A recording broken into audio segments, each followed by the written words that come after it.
甲一排球2026人際對住國際啊！咁啊，人際喺第一輪嘅聯賽咧就輸咗俾力津，第二輪就打到決勝局贏咗小龍嘅，咁但係就唔係咁好彩啊！喺第三輪呢，又係打到決勝局，不過就輸咗俾黎勤。咁至於國際咧，就頭3輪佢哋都係輸波嘅，所以今場波雙方都可以話係勢均力敵啊！賽前3連敗嘅國際咧，一定係決心大啲㗎啦。咁啊，從佢哋頭2局咧都證明得到喎。國際咧喺頭2局啦，靠自己分別攞咗20分同19分，當中陳朗希咧喺第一局已經攞咗9分㗎啦，個人獨取係第一局最高得分嘅球員啊。相比之下咧，人際就真係頭2局靠自己得分係少啲㗎。第一局佢哋靠自己攞14分，第二局攞16分，兩局靠自己嘅得分咧都係不及國際㗎。所以國際咧頭2局係成功贏25比21，兩局都係一模一樣嘅比數，大分領先2比0。去到第3局咧，人際發揮開始慢慢回復翻佢哋應有嘅水準啦。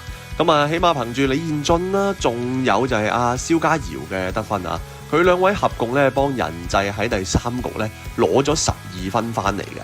咁變相啦，即係人際個得分多咗啦，佢哋第3局靠自己攞咗18分啦。相反國際咧打完頭2局嘅氣勢咧維持唔到喎，佢哋第3局咧淨係靠自己攞咗14分啫。所以喺第3局啦，人際係有少少驚險嘅情況下咧，最終都可以贏到波，贏25比23，大分追成1比2平手㗎。去到第4局咧就開始拉得比較開啦，會見得到即係憑住李彥俊啦，當然人際亦都仲有周正哲挺身而出啊，憑住李彥俊、周正哲兩個合共攞咗11分，咁人際咧喺第4局咧又係靠自己攞咗18分翻嚟㗎，同第3局一樣㗎。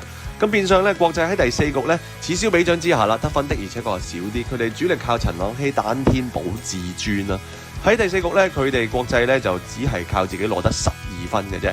變相第4局啦，亦都係咁多局打落以嚟咧，拉得比數最開嘅一局啊！人際係贏25比16，大分追成2比2平手㗎。雙方要進入呢個決勝局嘅階段。